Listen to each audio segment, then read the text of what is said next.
All right. What's going on? It's your boys Jordan and Abraham. He's a professional runner, so he's your fast friend. And I'm an MD PhD student, so I'm your smart friend, I guess. Uh You hate Jordan, saying that so I much. really do. It sounds so pretentious. I hope everybody knows that I didn't write that line. Please know that I didn't write that Everyone has been texting. It's a great introduction. They say it's funny.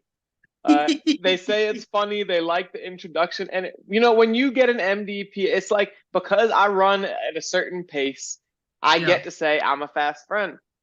When Uh-huh. you have not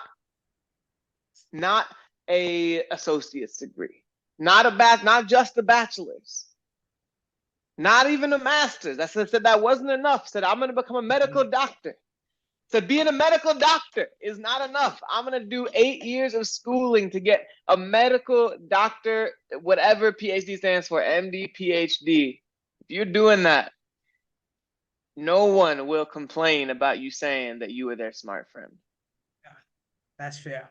That's fair. It still doesn't feel right to say it though. I think you're my smart friend. You and Okay. and our friend Chibukum, our other MD PhD friend. But I want to bring something up. We are your friends who read One Piece, and I want to Yep. bring up a question from our friend Josh last week. He listened to the podcast episode. He said, "Love the podcast episode." He said, "We got to get Abraham off this Fishman Island jank." Oh my But God. where is Senior Pink in your favorite Oh backstories? my God. I can't believe we forgot about Senior Pig. That's Because actually given crazy. given everything that Yeah. we discovered you love about a backstory, Senior Pink feels Yeah. like it should be just the answer that's right on top of that. Yeah. Yeah. Yeah. Yeah. I'm gonna say Senior Pink is so for me it goes Kuma, Robin, Fisher Tiger, Nami, Chopper, and then I think Senior Pink. I Why think he's all the way down there? what I mean, he just barely missed out on the top five. Like, he beat Law, he That's beat true. Doflamingo, he beat That's Luffy's true. backstory. Um, I don't know. He beat a lot of important. He beat out a lot of Odin, Kaido, all of That's fair, including beating out Odin, because Odin's another one where it's like team on your back, a character who's doing everything, and it's about what it means to them. be a You man. know what It's just I a little think? surprising to hear Nami's under that, given that Yeah, Senior Pink sort of fits the yeah, theme of what a backstory that you generally love is. yeah. But Belmir, she's like that beautiful caregiver. She's obviously not a man, but like I think Nami's backstory is very beautiful to see, why she like and it was also the first one we got. It was the first truly beautifully written backstory in the series. And Senior Pink is also such a almost insignificant character compared to all of those people, right? I think, yeah. So I don't That know. was what I said to Josh, and what he said was that's part of what makes the backstory so good is that it makes you actually care about this guy who's a completely random side character who walks around with, I mean, literally dressed like a baby and swims through the Yeah, ground. The ability to make you care about a character like that is something that's incredibly powerful that backstory accomplishes that none of the other ones can quite say that they do. for sure, for sure. Yeah, but no, just misses out on the top five. That's a bummer. I'll have to relay that to our friend Josh, and we'll see what Mhm. we'll see if he feels that's a suitable answer. But speaking of suitable answers, I gotta fill Mhm. everyone in on a conversation we had Mhm. when 1103 Yep. dropped. Yep. Now 1103 dropped, and I believe in the unofficial translation we had when Dragon and Ivanka were talking about what's going on with Kuma. Dragon says, "Where would Kuma go?" And Ivankov says, "If it was me, I would storm Merijoar for some payback." Now, what did you think about that, Abraham? What was your initial reaction? I thought that was Oda's way of communicating to us, because that like why Kuma went to marriage was because we have no explanation so far in the series, and I'm still waiting for one. And that is the best explanation that we've gotten to this point. No one has come So up with a good theory. So I was like, I guess this is Oda's way of saying Kuma went to Merijuas for some payback. for some payback, you said this is Oda's way of saying that Kuma went to Marajoy for some payback. Yep. Now, independent of the fact that if this would have been him having another character say, if it was me, that's what I would do. So it's kind of a ridiculous way to speak for what Kuma would do for speaking through another character. But, we can get past that. Now, your friend Jordan, as you know, I speak Japanese. I speak Japanese pretty well, in fact. And I'm definitely literate in Japanese. And I read the Raws this week. Uh-huh. I don't want to see you shaking your head, yes, no, because you know where this is going. I read the Raws this week. Normally the Raws are a little bit low quality, but the Raws came out. I read the whole chapter in Japanese before it even came out in English. And I said, Abraham, the original text doesn't have anything to do with revenge. The word revenge is not in there. Now, what did you say? What did you say to that? I said that if the official comes out and doesn't mention the word revenge, then I'll change my opinion. No, but until what then, did you say right exactly? Until I said, then, until then, why would I trust your translation over the unofficial translation? And so I stand on that. Abraham, Let me tell you I'm something. your boy. I'm your boy. I know, I speak Japanese, is what I said. I said, I speak Japanese. You don't have to wait. I said the word revenge is not in here. And oftentimes the unofficial translations or the official translations, because there's no literal translation for what someone is saying, take liberties to sort of fluff it up. Maybe they turn it into our language. They make it feel a little bit more natural for, the way we're speaking, for America, for the South, like whatever. Like in the most recent version, in the most recent volume of Damon's of the Shadow Realm, the woman who wrote from Alchemist new manga, they literally said like doxed and canceled, and I was like, that's a little bit much. I don't need all that. But so I went and I said, even the word revenge just is not in there. And what did you say? I said, I can read it. I know every word. The word revenge is not in there. What did you say? No. I'm standing Did that change your mind? Did that change your mind? I'll tell you what changed my mind. Can I tell you what changed my mind? No, we're gonna get there. We're gonna get to what changed your mind later. Okay. So now, what did I do? Did I copy? Did I write the text in our Discord server? Did I write the text that was in the chapter in the Discord server in Japanese to give you the opportunity to use Google Translator on it? Did I do that? I'm not doing all that. You know I'm not doing all that. As our friend Joaquin said, no, you translate. Our friend Joaquin didn't know what was going on. He just wanted to get in and rip on me because he thought I was flexing my Japanese. I talked to him after. He didn't even realize that I was being doubted baselessly. I think there's nothing baseless about it. Hey, so now Abraham, you went on your monologue. You give me. I'm gonna go on my monologue right now. Okay. I'm about to give you a chance to go on your monologue in 2 seconds. Now, I just want to ask one question. Okay. The official release did come out, and could you please read for me the panel with the official release, and then if you would be so kind just to confirm whether or not the word revenge or anything with the connotation of revenge was in that. There was no mention of the word revenge. Dragon specifically says if Kuma is running off some fragment of his true instincts, where do you think he'll go? And then what does Ivankov says, if it were me, I'd charge to Merijois without a second thought. Without a second thought. Without a second thought. That's what the official says. And let me tell you something. I'm a man of my word. Like I said, if the official comes out and the language is used is different, there's no mention of something like revenge or payback or something like that, then I'll change my mind. But I don't. Let me tell you something. If in chapter 1104 there's another panel where the unofficial says something, and you text me to be like, "Oh no, that's not what it says. It actually means this." We're gonna have a repeat of the same situation, and I'm gonna tell you until the official comes out, I'm going based off of the unofficial. I'm not because as far as I'm Man, concerned, but your my translation is translation is also an unofficial unofficial. translation too. But mine is your boy's unofficial translation. It's your friend's Well, unofficial translation. Is that worth nothing to you? it's worth less than you think. Have you learned nothing from all You these think? years of watching shonen anime and reading shonen Let me manga tell about you. what friendship is supposed to mean? Let me tell you something. Let me tell you why I can't just let the conversation end there, where you're just like, "Hey, this is not what it says in Japanese."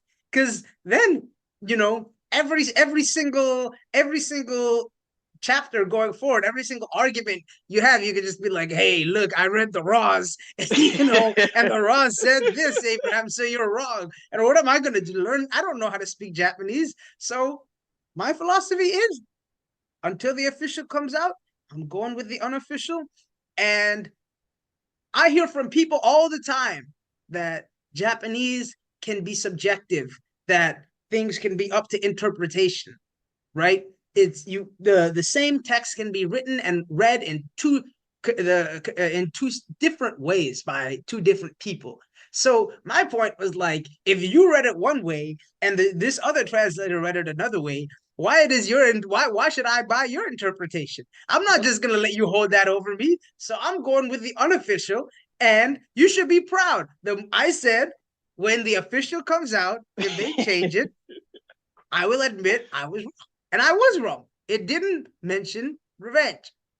That's and cool. I slandered your name for no reason. Could you add that, please? Oh Could you no, please no, no. add There that to was your there was a apology? reason. I And I slandered your name. slandered your I name slandered your name for for a no reason. reason, There was please. definitely a reason. The reason didn't end up being right, but there was a reason. I really hope this happens again. And by it's gonna be a dog bites you once. Cause I'm not gonna lie. I'm not gonna come in saying it says one thing just to win an argument. I'm not gonna be lying like that. I want to be I don't clear. know. Maybe you would. That's not maybe you would. I How would I wouldn't be do able such to tell? I would never do such a thing. I know that you don't like these word plays that I come up with.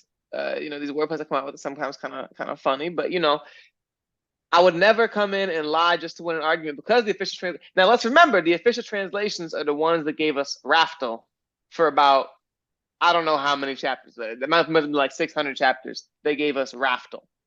Mm-hmm. That's what we're looking at in terms of official translation. So even the official translators make mistakes. Yep. But I appreciate you. That was very big of you to, despite maybe being coerced a little bit, No and set up. coercion. I said in the group chat the day That was of, very if big if of when you. the official comes out, if the official doesn't say anything like that, I'll admit you were right, and you were right this time. But that doesn't mean you're gonna be right next time. I just want you to know that's very big of you. I definitely will be right next time if this kind of situation happens again, because I won't be lying and I won't be saying that I'm right if I'm not gonna be, if I'm not sure about what I've read. But I really appreciate you being a You're big welcome. man and You're not welcome. only admitting that you were wrong, but also admitting that you slandered my name for a reason that was wrong. So thank you. You're welcome. You're welcome. Now that you've gotten that off your chest, I want to have a power scaling conversation. Okay, let's do it. Where do you come down on Mihawk versus Shanks? Who do you think is stronger right now at this point of the series? Because I don't think either of them are going to change much between now and the end game at all. So yeah, who do you think's stronger? Man, it's a tough question because they're both kind of in the category of character that we know is stronger than basically everyone else in the series. Emperor level characters, we know the only people who can stand on this kind of level, Whitebeard, Shanks, Kaido, Roger, Rocks, maybe Dragon, we're not really sure. Maybe Odin is kind of at that level. And Mihawk is kind of the one person who's neither Odin. Odin's kind of like the one person who kind of has he's from an isolationist country and he kind of has an alternate route to that power. But he's neither a pirate emperor nor someone in the Marines who we just believe is there because he has the title of world's strongest swordsman. We also know that Mihawk has expressed he doesn't have any interest in fighting Shanks now that Shanks is only one arm down. Yeah. Although we sure saw Shanks fight Kid with, if you can call it that, with one arm, and he sure did not seem to be too debilitated by the loss of that arm. There's levels to this, like Kid is, but yeah, you can keep going. You can keep going.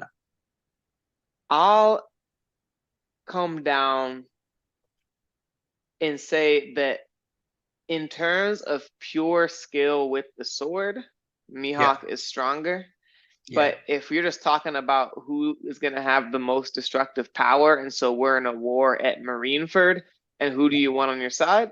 I'm going to take Shanks. Who would win a 1v1? I think that's how I want the question to be answered. If they're running the ones, who are you taking? What is it, a 1v1 with swords or a 1v1 with with whatever weapon, your weapon, your hockey, devil fruits, whatever. We don't know. Neither of them had. We don't think either had devil fruits, but like, it's true. I'm gonna go ahead and say in a 1v1, I'll take Mihawk. Okay.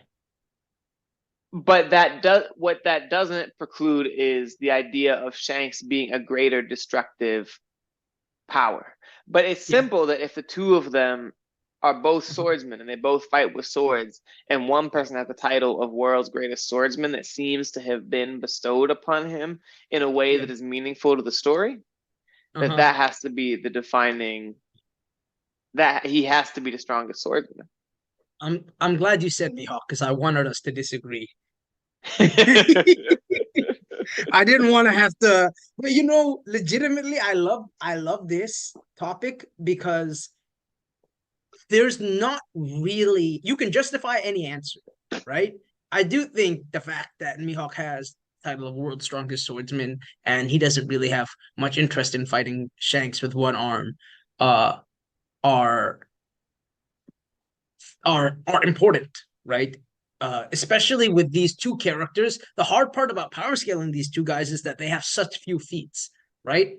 Like the only feats we have for Shanks are him one-shotting Kid, him and his Conqueror's hockey stuff when he won on Whitebeard's ship and at the end of Wano. Essentially, right? We also we know that he prevented the fact that no one wanted to mess with him at Marineford, preventing Kaido from getting there. Yeah. But like again, a lot of those are like they're not feats, right? Like we like Sengo, they are, but like we haven't gotten a lot of context in terms of combat to be like, this is about how strong Shanks is, right? We know Zoro and King, for example, are similar strength level because when they fought, we saw how that went, right? The reason why I lean Shanks is purely because of narrative. I think he's written into the story as such a far more significant character than Mihawk is. And unlike a character like, let's say, Dragon, who might be significant, I think Dragon is going to be a strong fighter, but he could be, his significance could be completely independent of his combat strength, right? The fact that he's the head of the Revolutionary Army, that alone, even if he was weak, could be the reason why he has such a big bounty. I think how Shanks is written as like Luffy's ambition right now, versus Mihawk essentially being Zoro's ambition right now, to me puts Shanks a little bit above him. I know another argument for Mihawk. A friend of mine was saying, Mihawk has a black blade. We don't know if he turned Yoru black or if it was already black before he Oh, got come it. on, man. What? I'm going to say he turned it into a black blade, right? But I I mean, was like gonna say, for bro, example, like, come on, man. We can't be using Mihawk's sword as if that's gonna be any kind of argument no, besides no, him no. being the But like, strongest, bro.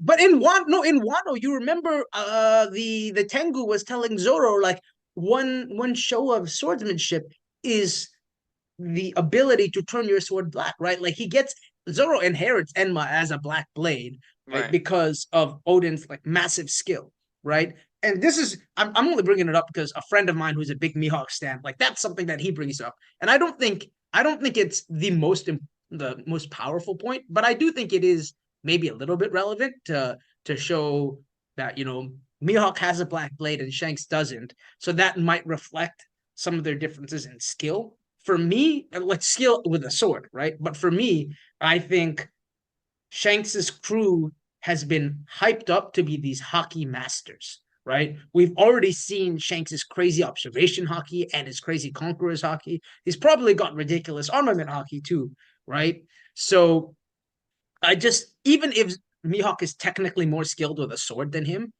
and has that title, I think the differences in hockey for me are probably what would push Shanks above him. So I'm going with Shanks. Well, I gotta say for a second, did you just present an argument for Mihawk that I wasn't gonna make, so you could then Yeah. dismantle it yourself Yeah. Yeah. Yeah. and Yeah. then Yeah. Pretty present much. it back? And not, man, Pretty I wasn't much. even Pretty gonna make much. that argument. Like, bro, Preemptive strike. I wasn't gonna make the argument. That's a ridiculous argument for your friend to make anyway on the Mihawk side, because obviously either character Yeah. is going to have an elite level blade, right? Like we didn't see Whitebeard's blade turned Black. Yeah. black. I forget the name of it, but we know it's one of the super elite SSS tier grade swords. And obviously, for someone to be able to master one of these swords, you have to have the ability to master the will of the sword. And for someone like Shanks, whose specialty is conqueror's hockey, there's no question that he has the ability to do that for a blade, whether it's the one Mihawk has or the one he has. I do want to say real quick though that Whitebeard isn't really considered a swordsman, right? Like he does have that quote unquote sword, but That's true, like but it the doesn't matter to be able to master a blade. There's no yeah, way that what we learn about swords in the series is that the will of swords is what makes them cursed because people can't handle it. When we see with Enma, it's Zoro has to be able to release his hockey at a certain level to be able to yeah, actually conquer the sword. It makes him cut off the side of the cliff. And there's no way that the like super S tier grade swords, whatever they're actually called, yeah. there's no way that anyone who is wielding one of those level of Whitebeard does not have to conquer the will of the sword himself. That's fair. Yeah, that's fair. Yeah, So I'm agreeing. I'm trying to agree with you right here, man. I'm trying to say that's yeah. not a point for me, Hawk. That's Okay. I'm trying to say that's even silly. I reject your friend's argument, but I Okay. think what you talk about when you say with the narrative and how he is written narratively and strength being such a core part of like Shanks is written such that he has to be super strong. Yeah. I think that's much more true for Mihawk and his role in the story than it is for Shanks. Mm. In the same way that you say Dragon, he probably is really strong. His devil fruit, from what we know of it and are able to glean from seeing different places, seems super OP. But Shanks could serve a lot of other roles in the story. He's Luffy's master, or Luffy's sensei, like he's Luffy's mentor. That's the word I was looking for. Yeah. Yeah. Um, he could be protecting the last road poneglyph. He has that we would not have a Davy back fight over, but would have some other kind of fight over. He serves as some kind of mediator in terms of world conflict, stopping Kaido from coming to. So he has to have a certain level of strength, obviously, to do that. Yeah. But he has to be as strong enough to have the respect of people like Kaido. We know he has a role in terms of the celestial dragons because we know he was able to meet with the elder stars, get an audience with them to talk about quote unquote a certain pirate. We know he was the one who stole the Nika gum gum fruit from the world government. So there's all these kinds of things that he has narratively that are Mhm. significance other than being strength.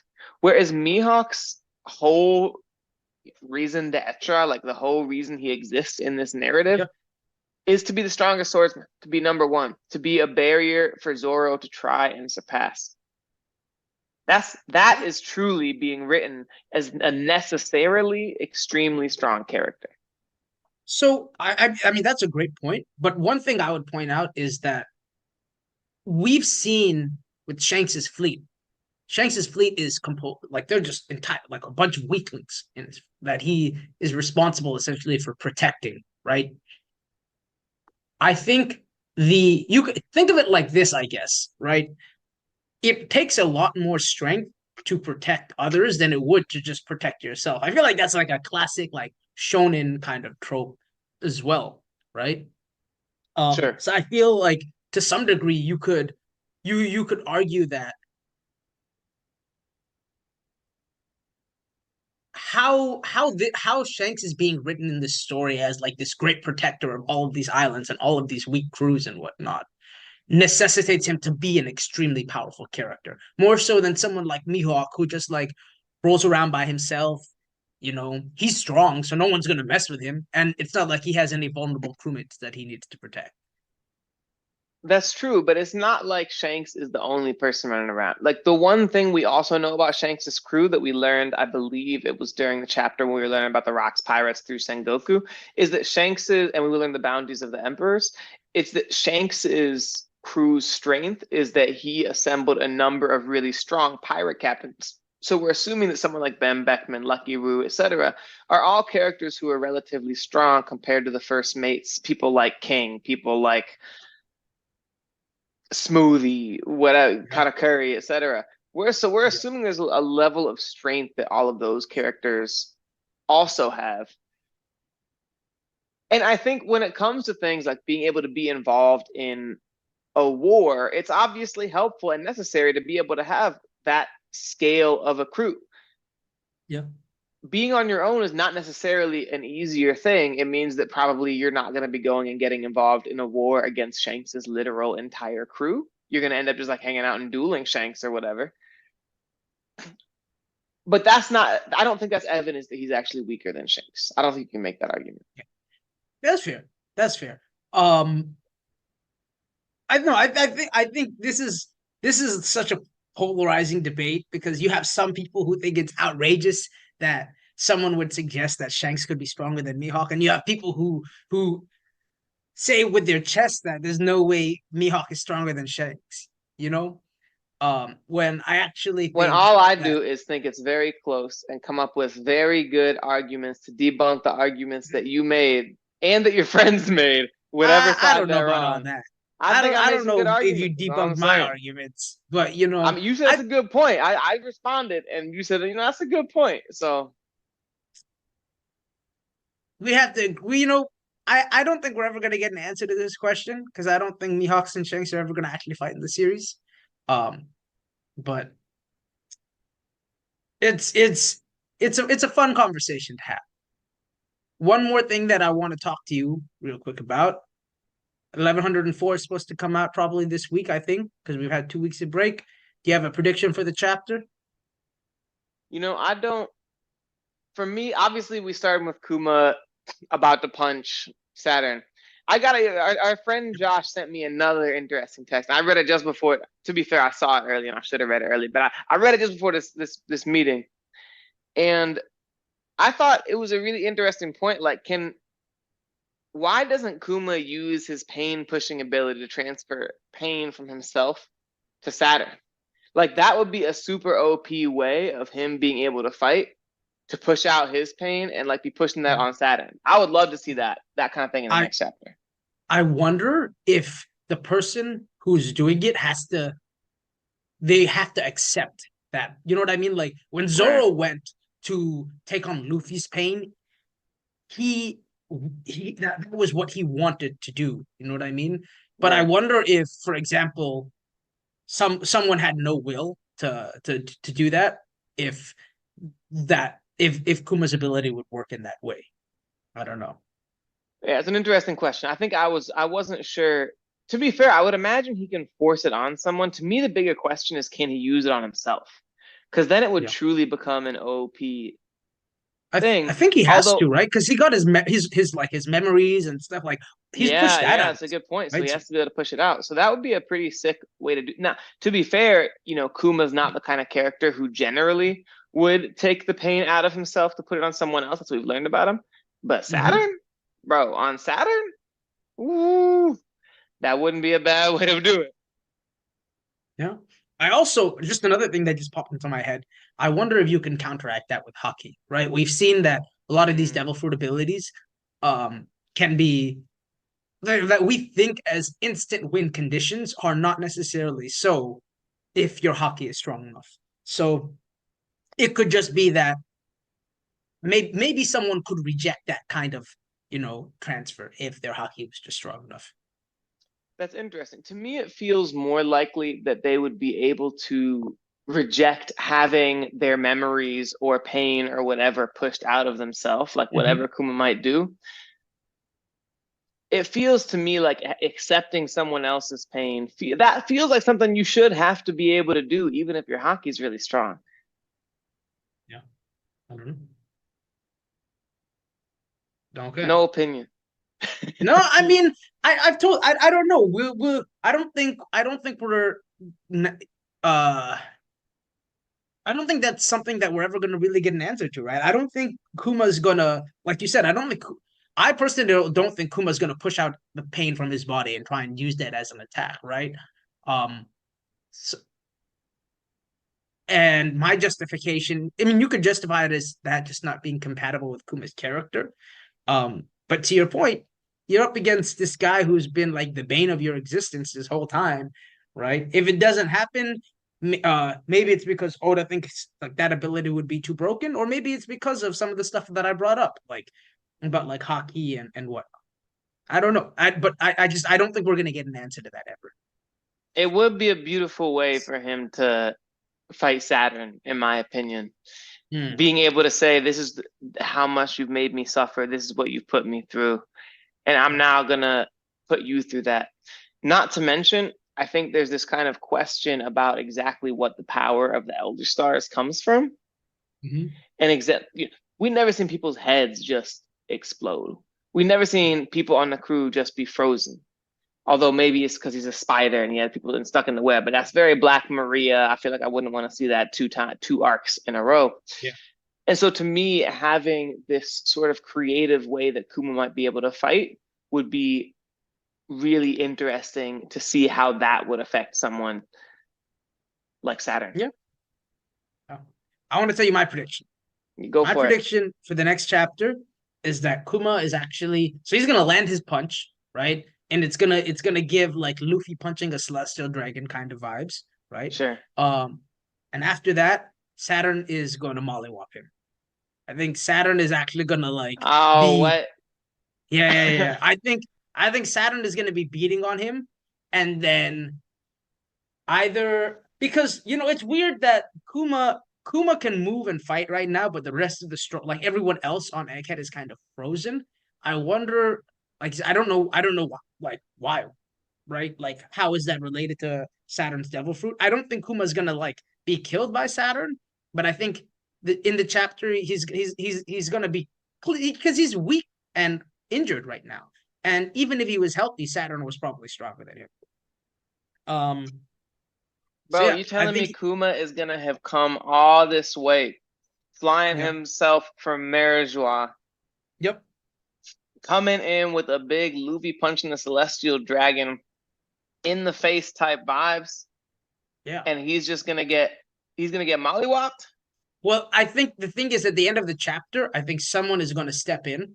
Either that someone might be the entire Straw Hat crew. It could be someone like Zoro after he finishes off Lucci, because I expect Lucci to kind of honestly, it wouldn't even surprise me if Oda just off-screen Lucci, because Lucci should not be on Zoro's level, right? Right, right. But I expect someone at the end of the chapter to come in.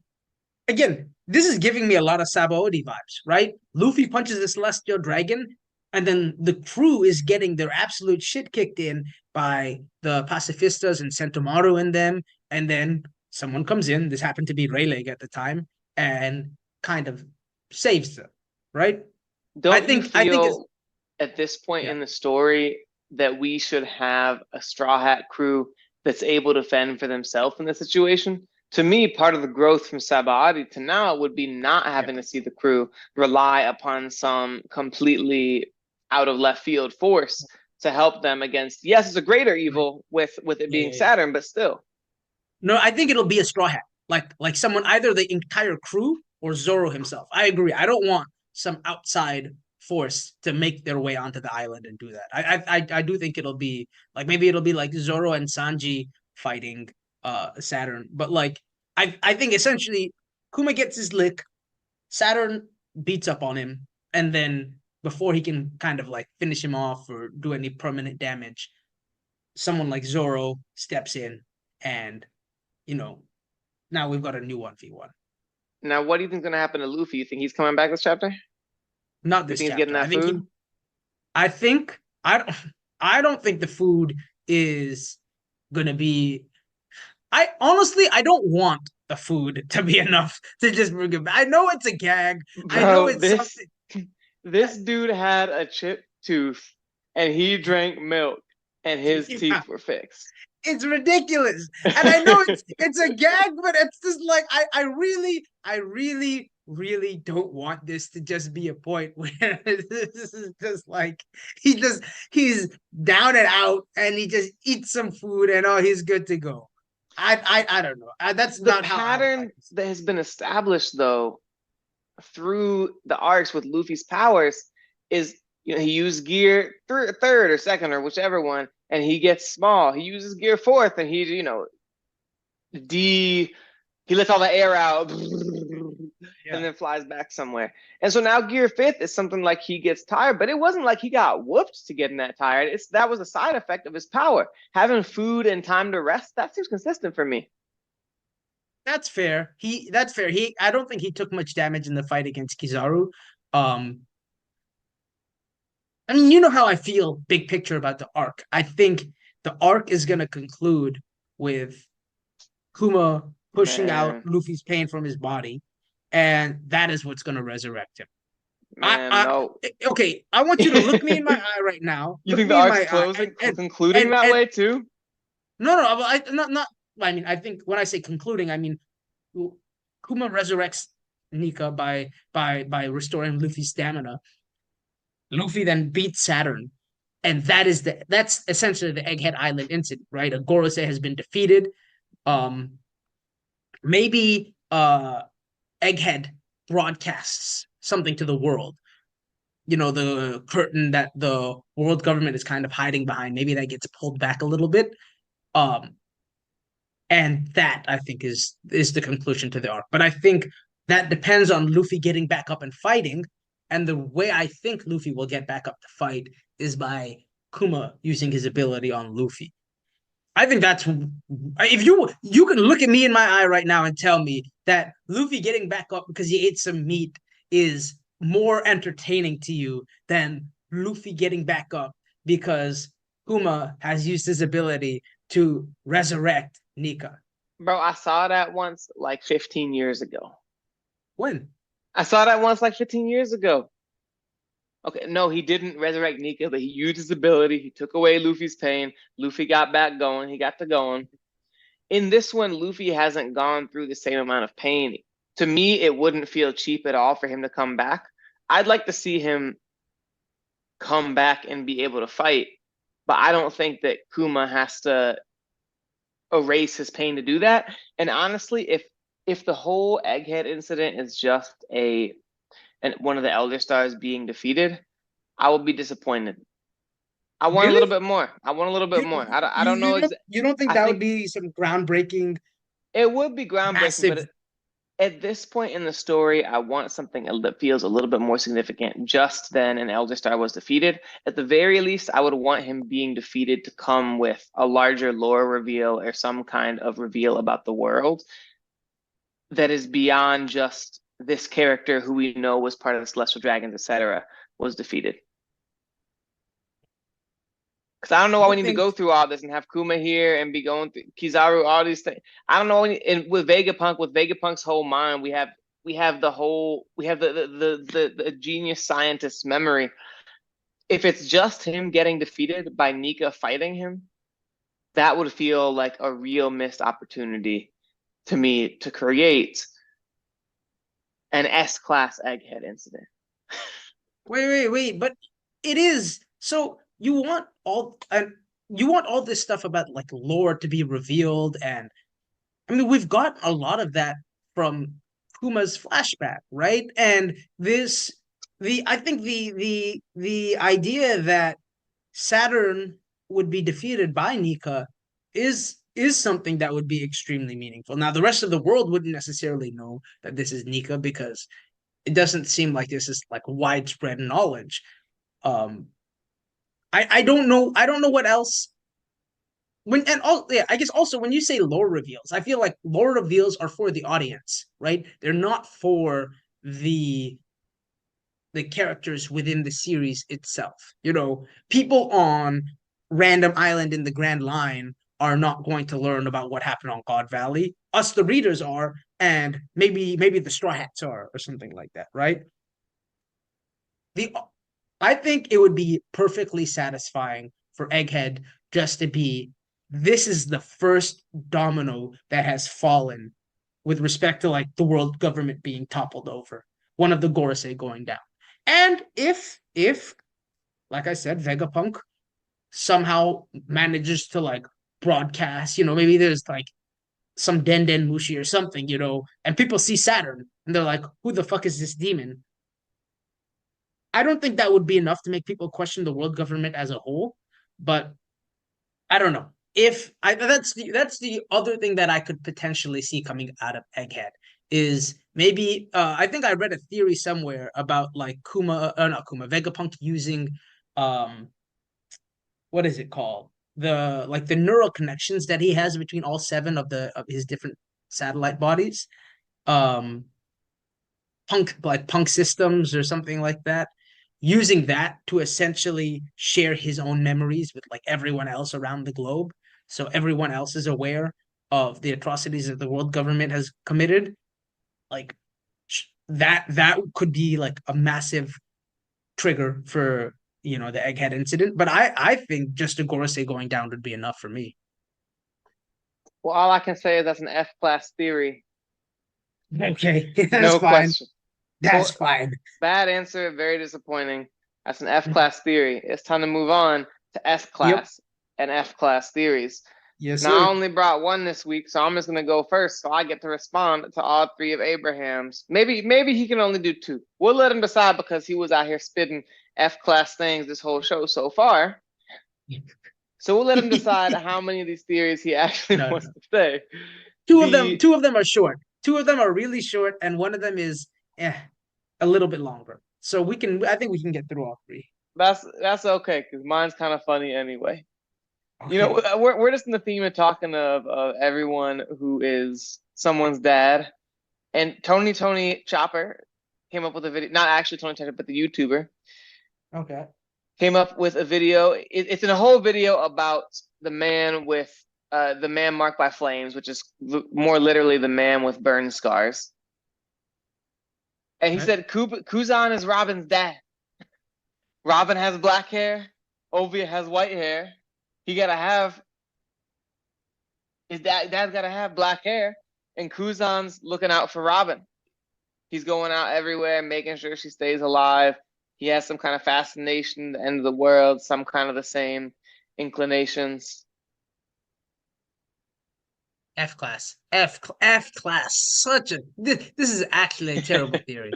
It is actually a terrible theory. This is actually a terrible theory. Like what? No, it is an No. actual terrible theory. What's so interesting to me is it just falls within that same category of people. Arthur makes like a 3-hour video about what the One Piece is, and then he's like, the One Piece is a party. And I'm like, man, like, how did this YouTuber come up with a whole 15-minute video on the man marked by flames? And somehow, at the crux of some of that, is that Kuzan is Robin's dad. And is Kuzan supposed to be the man marked by flames in this theory? I don't even remember. I think he was presented as an alternative, as one of the characters who might not be that likely, but going through all the different characters who it could be. Okay. But it's just, I think it's just worthwhile every now and then to look at some of these theories that get created on YouTube and make sure we're not getting led astray by bad ideas. And this is an example of what I is agree with obviously a bad idea. I agree with that. I once had someone try and tell me that Cobra was evil, and I had to nip that in the bud immediately. Who did that? It's okay. We don't. Who did that? You know what? Who did that? I don't need to expose them like that. My theory, it's not my theory. This is actually a theory that Joaquin shared in the group chat that we have. It's about uh essentially a theory trying to explain what the crime that the Buccaneers committed, and also tying in Zunisha's crime to that and everything. So, we get the Buccaneers when they're first revealed. I think it's someone like a Saturn who talks about how this is a race of people who is committed some grave sin against the world government, and we're not told what that was. And this theory essentially states that their sin was constructing the Noah. So just like Tom from like Water 7, his great crime was building the Oro Jackson for Gold Roger. This theory postulates that the Buccaneers built Noah as a ship for Joy Boy, and they because they're like, Man, Noah's a massive Noah's a massive ship. How big is the Noah ship? Bro, it's huge. Like, I can't remember like exactly, but there's like 4 or 5 like Sea Kings that are like pulling Man, it. I'm just calling this an F-class theory because I need you to get off Fishman Island, bro. I need you I to didn't even bring this get up. off Fishman Joaquin shared Island, bro. this. You come here saying I love this theory because it goes back to Fishman Island. Fishman Island is not You didn't even hear my that grade good of for an it yet. arc. You didn't even hear my grade for it yet. And how do you know I love this theory? I just want you to get off Fishman Island, so I'm giving this just for fun an F-class theory. That's okay. You know what? I actually think it's an F-class theory as well. Like, that's what you get for jumping to conclusions. Because one thing that I didn't tell you is that this theory also states that they think Zunisha's crime was causing the Noah to sink. Because the whole idea of like Noah's Ark and the animals coming on the Ark, they're like, Zunisha was on this boat, and maybe Zunisha was too big to get on the boat and sank the boat, and for that they managed to walk around for 1,000 years. Listen, the idea that Zunisha's crime had something to do with sinking the Noah, I don't even hate that much. The idea that Zunisha tried to get on the boat and couldn't is hilarious and ridiculous, and that's an F-class theory. What's next? Okay, so the third theory that we have is essentially that the 4 road poneglyphs are needed because they serve as 3 of them serve as coordinates in like an X, Y, and a Z plane, and the last road poneglyph is essentially a time dimension. So, what do you think of that? I gotta say, man, I gotta give that one an S-class theory, and I like that you say Z instead of Z. You've been in America too long now. I coming from Canada. But you put that in my head, bro. I did. I love what I love about this theory is we know that the Roger pirates showed up in a place that was too early. That even if you're on the right island, at Laugh-Tale, you made it all with the Grand Line. If you're there at the wrong time, you're not able to claim the One Piece. Shanks has said it's about time for us to claim the One Piece. So the idea that each of the poneglyphs give a coordinate is really cool. Not to mention, we've seen people go, as high as the sky. We've seen people go to the bottom of the ocean.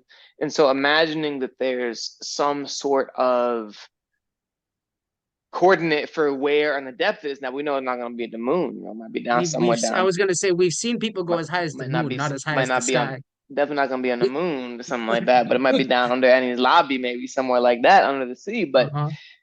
knowing that we have all of those aspects to the world, that's a really great way to me of being able to explain how the Roger pirates found out they were too early as well.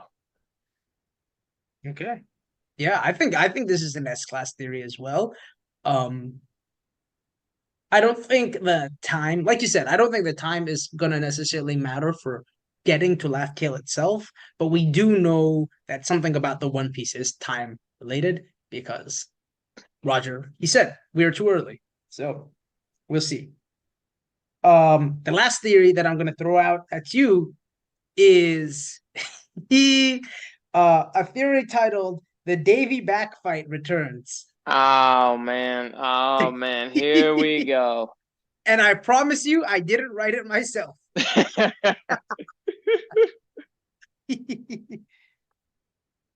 Let this me hear this person bas- jank. this person basically says that he or she thinks that Shanks will have a Davy back fight with Luffy so that he can get Robin to read the poneglyph for him. Bro, this on one hand, I appreciate how hard you're trying. I appreciate that this person found a reason because we know that Davy back fights are actually about exchanging crew members. I appreciate that this character found a reason to actually. Man, we've already done. Robin is in danger of leaving the crew. We do not need to do this in this moment. No, it's an First of F all, class theory. It's ridiculous. We're not having a Davy back fight against Shanks' crew. S class. S Oh, come class. on, man. Of course it is It's to you. yeah. I saw this and I was like, oh, this is an easy inclusion. I was like, I'm closing out S class and F class with this one. Why is it an S class theory to you, Abraham? Well, this guy doesn't go into as much detail as I think he could have, As Morge but Sama? as exactly as Morge would. But I think, as we covered it in previous podcasts, there's a lot of reasons to think that we could have a Davy back fight between the red-haired pirates and the Straw Hats. I think that Shanks is gatekeeping the last road poneglyph. I think it's clear that Shanks is going to evaluate Luffy, how competent Luffy is as a pirate captain at some point, and I don't expect that to actually come down to a legit brawl between their crews. We've also seen that you say the Davy back fight is only for exchanging crewmates, but we've literally seen in the series that you can exchange things other than crewmates in a Davy back fight. We've seen a Jolly Roger get exchanged in a Davy back fight.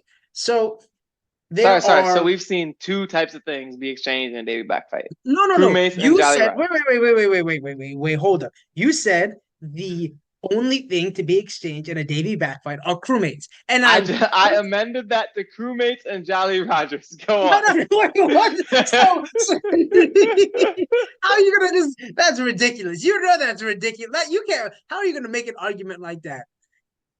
I said one thing and you pointed out there. The point, No, the real point that I was making is that there has to be some sort of narrative reason that we would fight Shanks and Davy back fight. And I'll give you that this theory, because crewmates and Jolly Rogers are the only things we've seen exchange, Jolly Rogers doesn't actually make a more interesting argument than crew. It doesn't make a more interesting argument for why we might end up in a Davy back fight. I will admit that it's a good idea to have a reason to actually fight over Robin between Luffy and Shanks' crew. And I do think it's interesting that they've at least come up with a reason, because I think it's true that Robin's going to have some sort of greater significance towards the end of the story as we get closer to Laugh Tale. But obviously, just looking for more ways to jam in a Davy back fight is a ridiculous theory. I can't believe how disingenuous you're being. You're gonna start by saying it's only crewmates. I point out to you that we've seen things other than crewmates be exchanged. You're like, okay, I'm just gonna. So, what's the difference between like a Jolly Roger and a poneglyph rubbing? They're both, you know, pieces of paper that someone has written something on.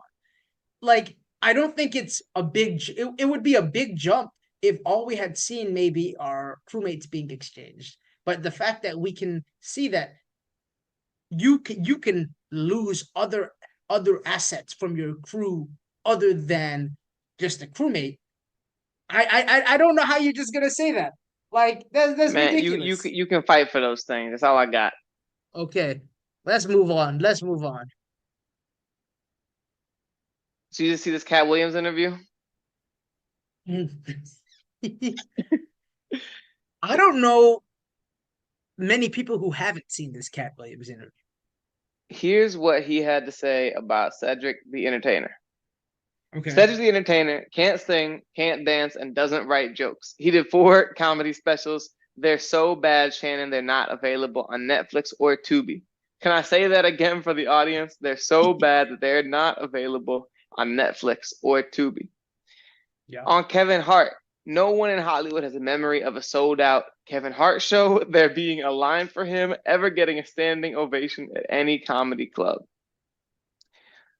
On happiness and people, I'm a happy person.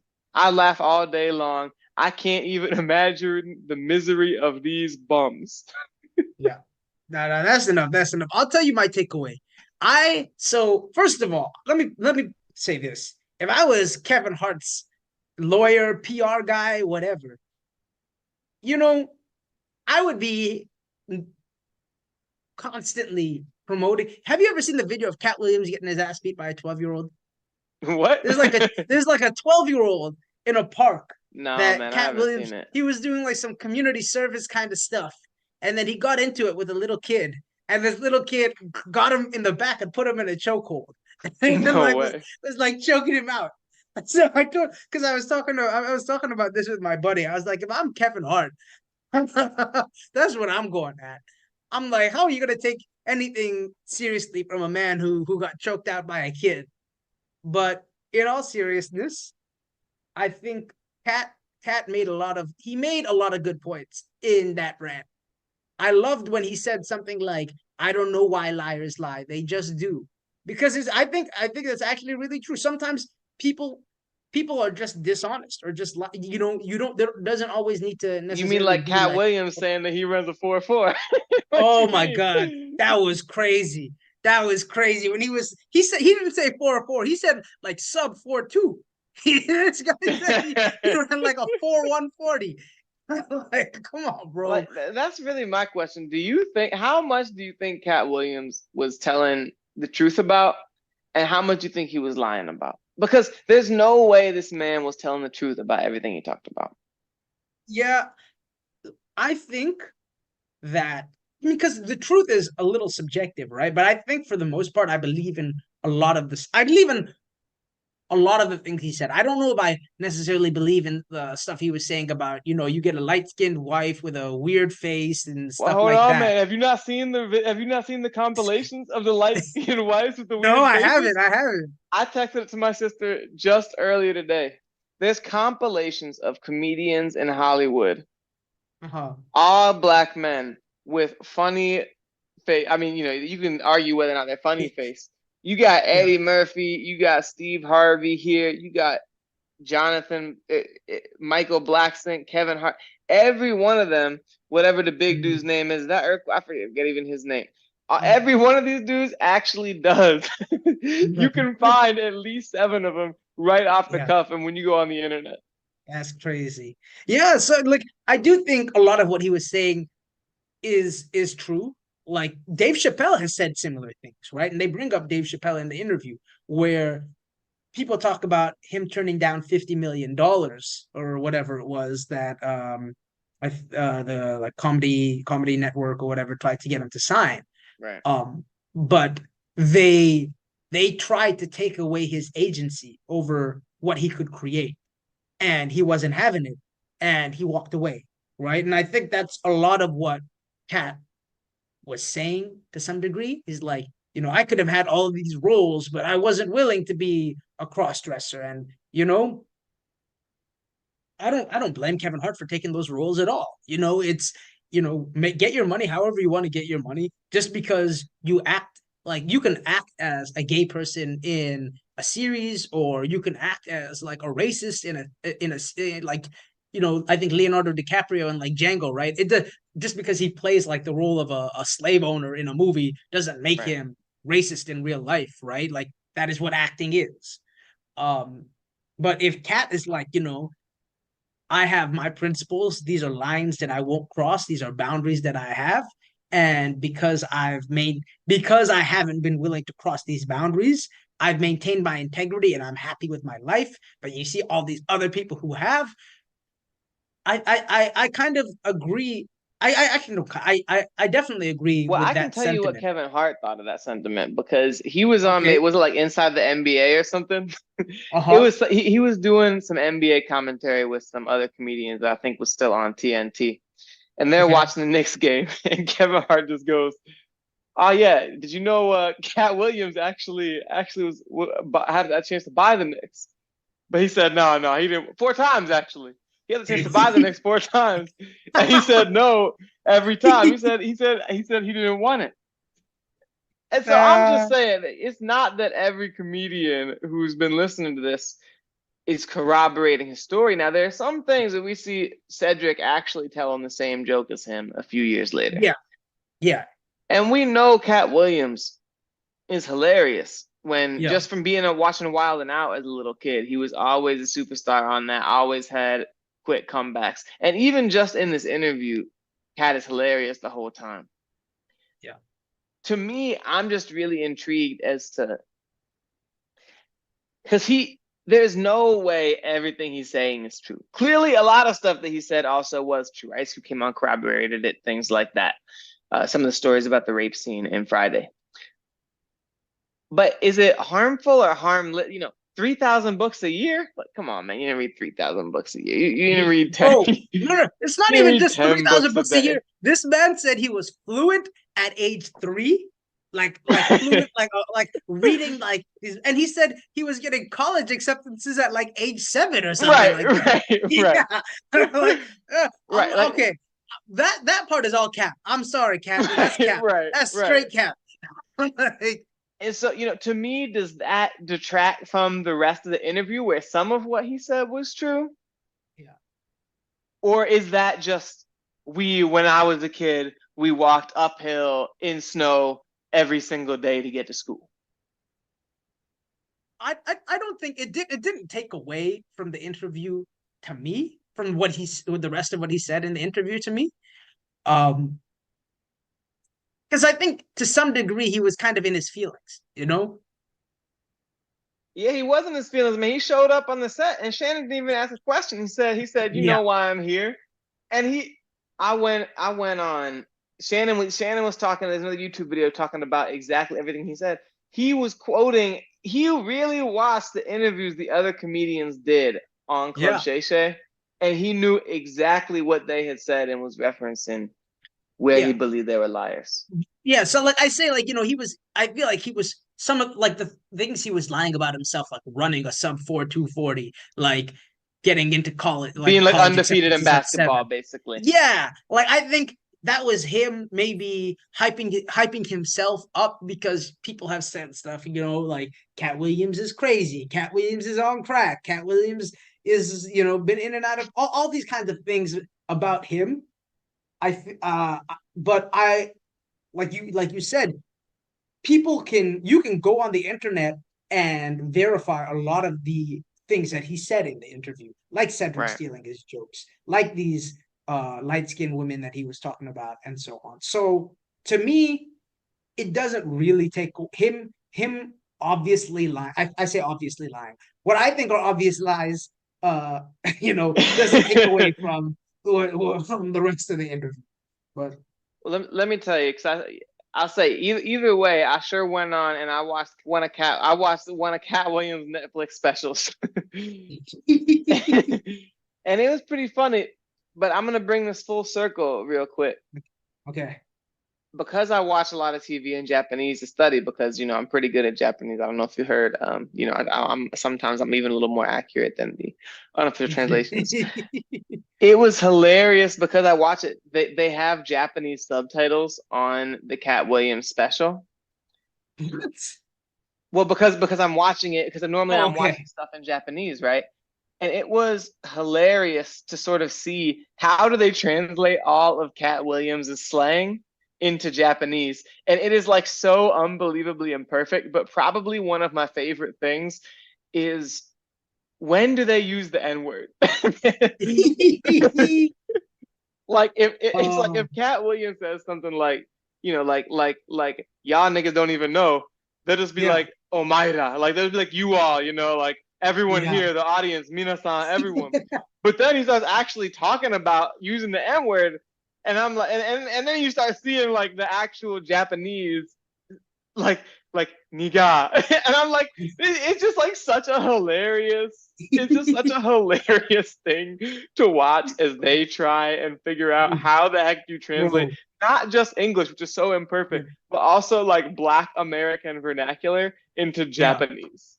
There's a Childish Gambino interview that he was actually, it wasn't an interview, it was like a comedy special or something like that. He was talking about performing at a set, and I think he might have been there might have been a lot of deaf people in the audience or something like that, Mm, because there was a sign language, an American sign language person who was translating what he was saying in right. sign language. And he's like, this lady came up to me and she was asking me, are there any words that you use in your special that are not like actual words, kind of just like made up words, that just so I know, maybe what to sign, right? I'm aware. And he's like, yeah, the word niglet. Uh, and he's like, and the lady's just like, oh, you mean like just like some hand symbol like represent like little black person. That's so funny. And he was so offended. He's just like, these fucking racist deaf people have a sign, a hand sign for niglet, and leave it. That's so funny, man.